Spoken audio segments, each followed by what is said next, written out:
नमस्कार, स्वागत आप सभी का YouTube channel knowledge TV Haryana. आज 8 अगस्त शुक्रवार सभी हरियाणा वासियों के लिए शाम 4 बजे तक 10 बड़ी खबरें, घोषणा, ऐलान क्या है पूरी अपडेट आइए देखते हैं। हरियाणा की हर छोटी से बड़ी योजना, घोषणा, आदेश, निर्णय, मौसम सभी की जानकारी के लिए सब्सक्राइब करना ना भूलें। तो चलिए देखते हैं सभी हरियाणा महिला, युवा, किसान सभी के लिए 10 बड़ी घोषणा, आदेश, ऐलान। पहली बड़ी घोषणा, राखी को देखते हुए महिलाओं के लिए आज 8 अगस्त दोपहर 12 बजे से हरियाणा रोडवेज की साधारण बसों में मुफ्त यात्रा शुरू हो गई है। उनके साथ उनके 15 साल तक के बच्चों को भी टिकट नहीं लगेगी।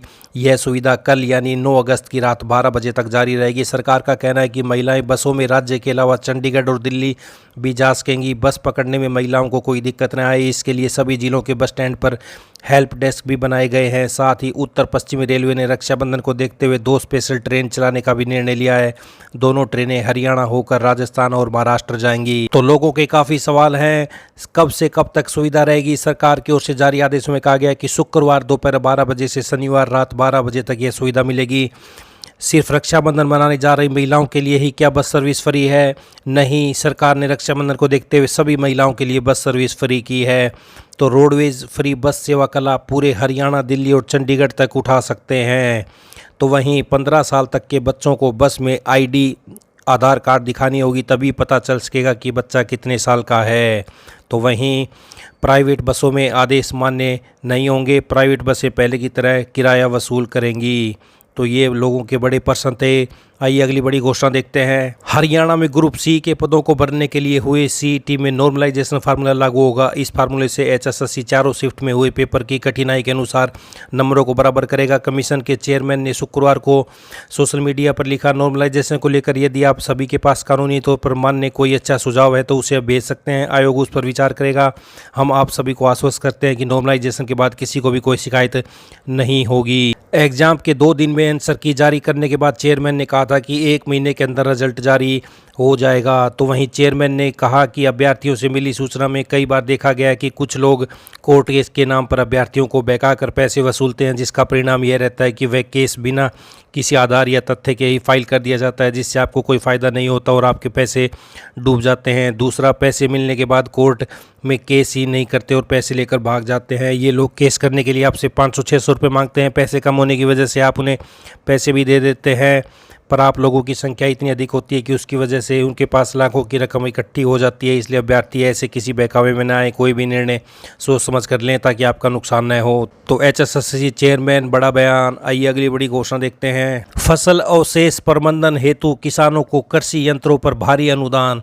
विभागीय पोर्टल पर ऑनलाइन आवेदन आमंत्रित है। फसल अवशेष प्रबंधन हेतु आधुनिक कृषि यंत्रों पर व्यक्तिगत श्रेणी में 50% तक अनुदान है। लाभार्थियों का चयन उपायुक्त की अध्यक्षता वाली जिला स्तरीय कार्यकारिणी समिति द्वारा किया जाएगा।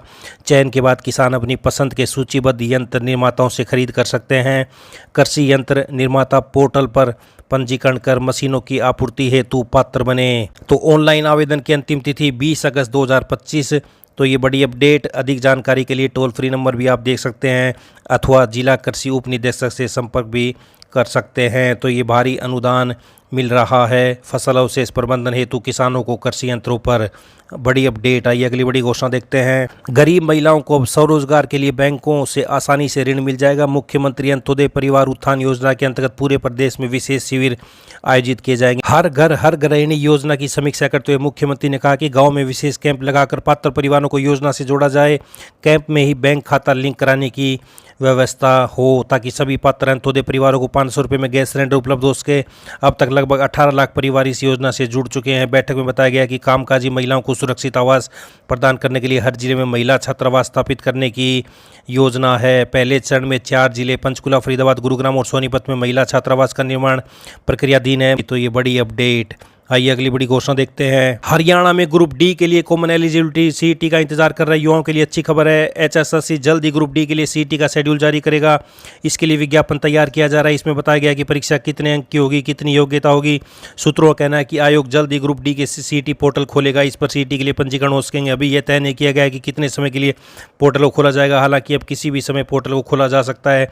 एचएसएससी चेयरमैन पहले युवाओं को आह्वान कर चुके हैं कि वे ग्रुप डी के लिए होने वाले सीईटी को लेकर अपने पूरे दस्तावेज दस्तावेज तैयार रखें ताकि बाद में किसी तरह की दिक्कत ना आए। सभी युवा खुद ही पंजीकरण करें ताकि सही जानकारी दी जा सके। दूसरी ओर ग्रुप सी के लिए हुई सीटी में जिन युवाओं ने सवालों पर ऑब्जेक्शन किए हैं उनके ऑब्जेक्शन की कंपाइल किया जा रहा है। इसमें रीजनिंग या मैथ या किसी अन्य सब्जेक्ट में कितने ऑब्जेक्शन लगाए गए हैं यह भी पता लगाया जा रहा है। कई सवाल ऐसे हैं जिन पर कई युवाओं ने ऑब्जेक्शन लगाए हैं।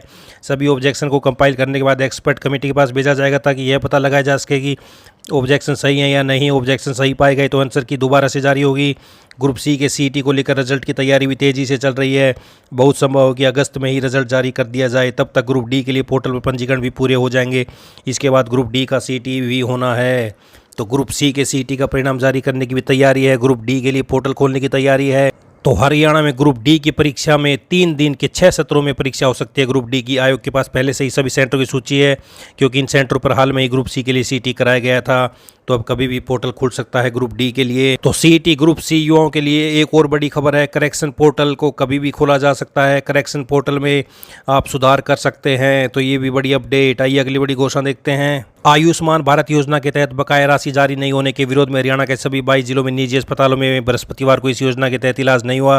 राज्य में 675 निजी अस्पतालों में इस योजना के तहत ही इलाज होता है। इन अस्पतालों में चिकित्सकों ने पूर्व निर्धारित ऑपरेशन भी नहीं किए और उनकी तारीख 5 दिन से 1 सप्ताह तक आगे बढ़ा दी है। बृहस्पतिवार को सरकारी व निजी अस्पताल संचालकों की कोई बैठक नहीं हुई।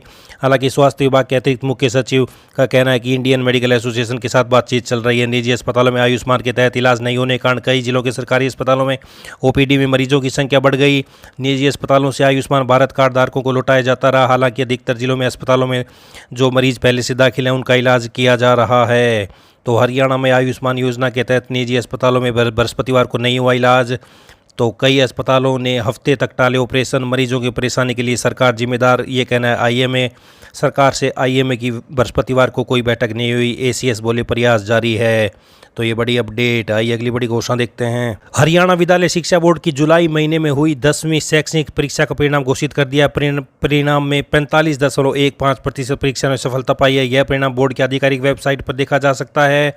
तो ये बड़ी अपडेट सामने आ रही है। 10वीं की रीअपियर परीक्षा में 45.15% ने पाई सफलता। शिक्षा बोर्ड ने जुलाई महीने में हुई 10वीं की परीक्षाओं का घोषित किया परिणाम। तो आप वेबसाइट पर ज़्यादा जानकारी देख सकते हैं। आइए अगली बड़ी घोषणा देखते हैं। हरियाणा ने हरित ऊर्जा अपनाने की दिशा में तेजी से कदम बढ़ाते हुए वित्त वर्ष 2026-27 तक प्रधानमंत्री सूर्य घर मुफ्त बिजली योजना के तहत 2 लाख से अधिक रूफटॉप सोलर ऊर्जा संयंत्रों की स्थापना का महत्वाकांक्षी लक्ष्य रखा है। 31 दिसंबर 2025 तक प्रदेश के सभी सरकारी भवनों को बिना किसी केंद्रीय वित्तीय सहायता के सौर ऊर्जा से जगमाने का भी लक्ष्य है। तो 2027 तक 2 लाख घरों की छत पर लगेंगे सौर ऊर्जा संयंत्र। दिसंबर तक सौर ऊर्जा से जगमगाएंगे सरकारी भवन। तो ये बड़ी योजना। आइए अगली बड़ी अपडेट देखते हैं। अब जिला अस्पतालों में जन औषधि केंद्र 24 घंटे संचालित होंगे। सीएम नायब सैनी अध्यक्षता में बृहस्पतिवार को आयोजित जिला सिविल अस्पतालों की समीक्षा बैठक में निर्देश दिए गए। सीएम ने निर्देश दिए कि जिला अस्पतालों में संचालित जन औषधि केंद्रों को 24 घंटे संचालित किया जाए। इन केंद्रों का प्रबंधन सहकारी समितियों के माध्यम से किया जा सकता है। तो सीएम बोले अस्पतालों में हर मरीज को जरूरी चिकित्सा सेवा उपलब्ध कराना है लक्ष्य। डॉक्टरों के 450 खाली पदों पर नियुक्ति प्रक्रिया जल्द शुरू करने के निर्देश। तो वहीं जन औषधि केंद्र 24 घंटे खुलेंगे। 534 तरह की दवाएं और वस्तुएं मिलेंगी। तो ये बड़ी अपडेट सामने आ रही है। यूट्यूब चैनल नॉलेज टीवी को सब्सक्राइब जरूर कर लें। सब्सक्राइब करने के बाद घंटी का बटन ज़रूर दबाएं। घंटी का बटन नहीं दबाया तो आपको नहीं पता चलेगा अगली वीडियो कब अपलोड की गई है। तो चैनल को सब्सक्राइब करने के बाद घंटी का बटन दबाया तो आपके पास नोटिफिकेशन पहले ही पहुंच जाएगा अगली वीडियो अपलोड होते ही।